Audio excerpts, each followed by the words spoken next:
Hello guys, welcome back to my channel. तो आज मैं आपके लिए लाई हूँ इंडियन हिस्ट्री का सबसे इम्पोर्टेंट टॉपिक हड़प्पा सभ्यता से रिलेटेड क्विज़। तो इस क्विज़ को चलिए हम स्टार्ट करते हैं और देखते हैं इसके बारे में। तो सबसे फर्स्ट क्वेश्चन है हमारे लिए, हड़प्पा सभ्यता का सर्वाधिक मान्यता प्राप्त काल है। तो इसका राइट आंसर में भी इसके ऑप्शंस हैं 2800 to 2000 BC, 2500 to 1750 BC और 3500 to 1800 BC। और इसका है और एक और निश्चित नहीं हो सका है, can not be decided. Okay, तो in my opinion it may be 2500 BC to 1750 BC, यानी 2500 ईसा पूर्व से 1750 ईसा पूर्व। तो चलिए देखते हैं, और ये सही है। तो इसके नीचे हमें कुछ इसके बारे में एक्सप्लेनेशन दिया जो कि हम पढ़ते हैं। देखिए, रेडियो कार्बन जैसी नवीन विश्लेषण पद्धति के द्वारा सिंधु सभ्यता का सर्वमान्य तिथि 2500 ईसा पूर्व से 1750 ईसा पूर्व मानी गई है। और सिंधु सभ्यता की खोज राय बहादुर राम साहनी ने की। और सिंधु सभ्यता को प्रागैतिहासिक अथवा कांस्य युग में रखा जाता है। और इस सभ्यता के मुख्य निवासी द्रविड़ एवं भूमध्य सागरीय थे। तो चलिए let's go to our next question. Sindhu घाटी की सभ्यता निम्नलिखित में से किस सभ्यता के समकालीन नहीं थी? तो देखिए, मिस्र की सभ्यता और मेसोपोटामिया की और चीन की सभ्यता सिंधु घाटी सभ्यता की समकालीन सभ्यताएं थी। और ग्रीक की सभ्यता जो थी वो सिंधु सभ्यता की समकालीन नहीं थी। और ये देखिए, सिंधु सभ्यता मेसोपोटामिया एवं क्रीट सभ्यता की समकालीन थी। चित्र की दृष्टि से यह भाग मिस्र, मेसोपोटामिया एवं क्रीट के अपेक्षा कई अधिक विस्तृत था। समकालीन विश्व की कोई अन्य सभ्यता सिंधु सभ्यता से विस्तृत नहीं थी। इसके सभी स्थलों से प्राप्त तत्वों में न केवल समता है वर्ण एक रूपता भी है। सुमेरिया में सिंधव जैसी सभ्यता के बर्तन, मोहर तथा चूल्हे मिले हैं। मिस्र में मिले आभूषण और श्रृंगार प्रसाधन सिंधव आभूषणों तथा श्रृंगार प्रसाधनों जैसे ही। क्रीट सभ्यता में प्रयुक्त चित्र भी सिंधु घाटी के चित्रों के समान ही है। इन प्रमाणों से स्पष्ट होता है कि सिंधु सभ्यता का सुमेरिया, मिस्र तथा क्रीट की सभ्यताओं से व्यापारिक संबंध था।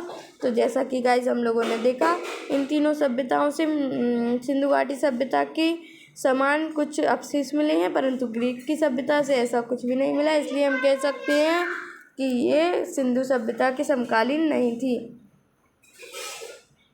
सिंधु घाटी की सभ्यता कहाँ तक विस्तृत थी? तो देखिए, और जैसा कि हमें पता है, सिंधु घाटी की सभ्यता वर्तमान भारत, पाकिस्तान तथा अफगानिस्तान में थी। और भारत के भी बहुत से राष्ट्र थे। तो इन ऊपर के तीनों ऑप्शन में भारत के तो राज्य हैं, परंतु पाकिस्तान का एक भी राज्य नहीं दिखता है। और नीचे पाकिस्तान के भी और भारत के भी राज्य दिए हैं। इस प्रकार से हम ऑप्शन डी राइट होगा। तो देखिए, इसमें हमारे लिए कुछ एक्सप्लेनेशन आ गया है, वो हम पढ़ते हैं।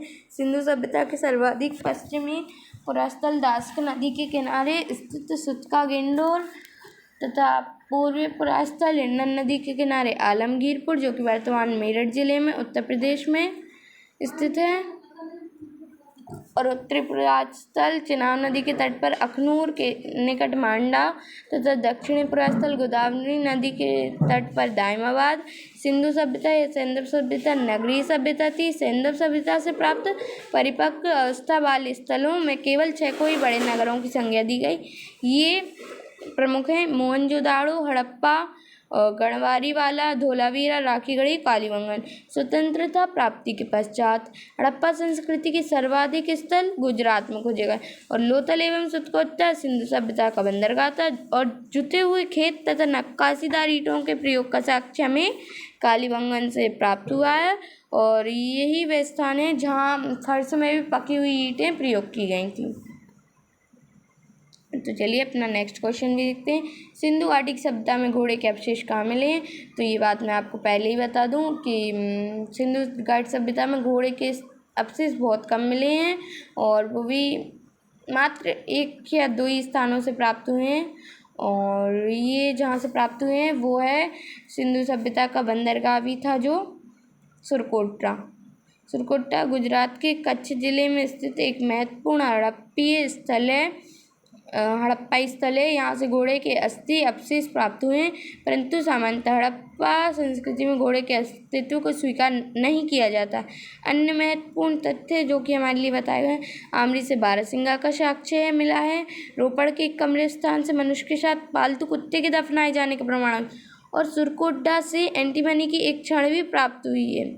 और सुरकोट्टा की खोज वर्ष 1964 में JP जोशी ने की थी।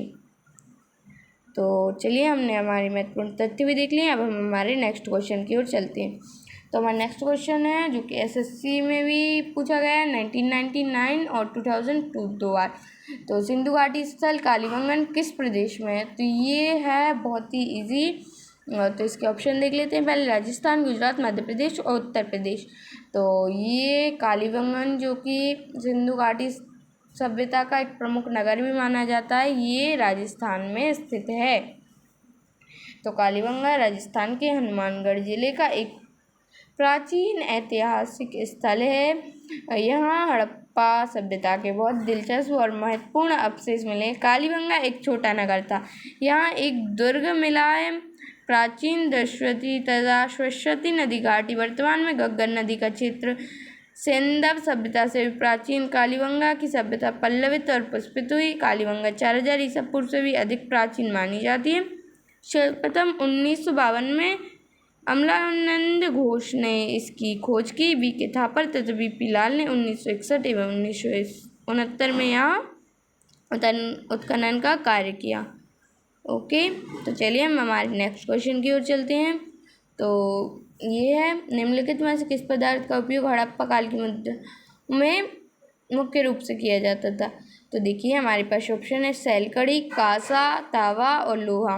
तो इसमें हम एलिमिनेट कर सकते हैं। देखिए, लोहे की तो वहाँ के लोगों को समझ ही नहीं थी, तो लोहा तो बिल्कुल ही नहीं। कांसा, तावा और सैलकड़ी का पत्थर।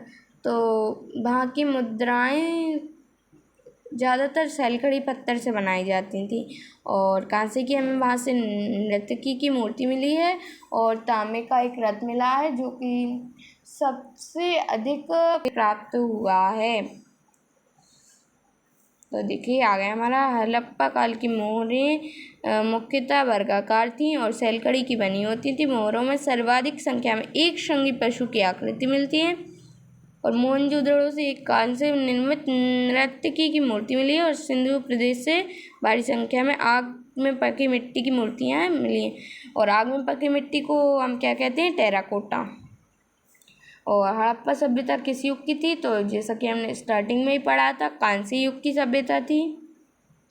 तो ये आ गया। सिंधु सभ्यता को उसकी लिपि के पढ़े न जा सकने के कारण आज ऐतिहासिक काल के अंतर्गत भी स्थान दिया गया है।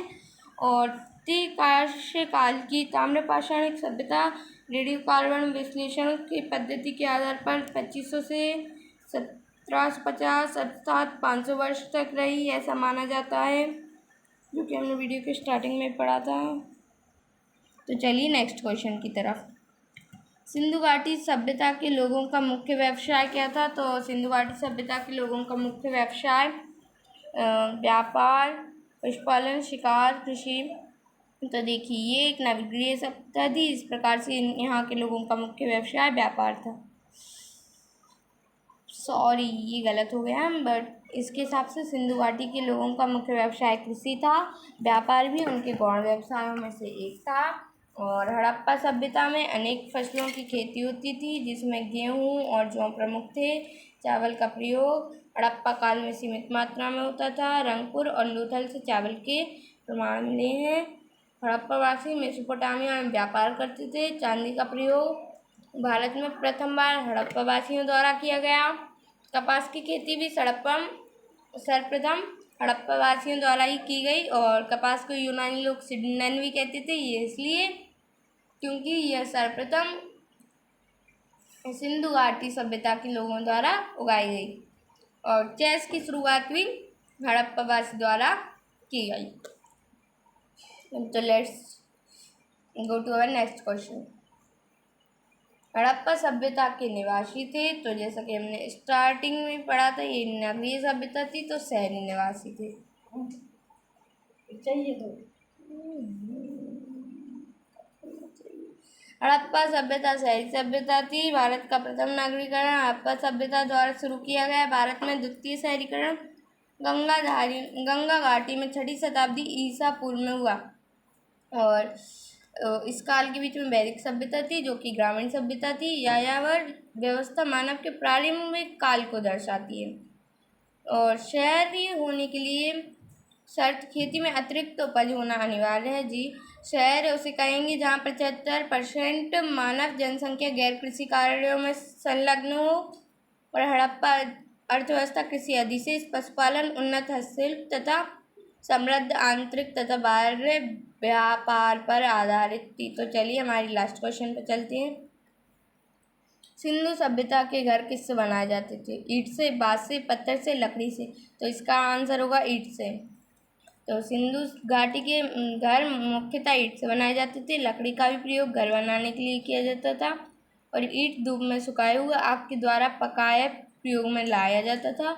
और ईंटों का अनुपात, जहाँ तक कि प्राप्त ईंटों के अनुपात से हमें पता चला है कि वहाँ ईंटों का अनुपात 4:2:1 होता होगा। और ईंटों का अनेक आकार की ईंटों का प्रयोग होता था।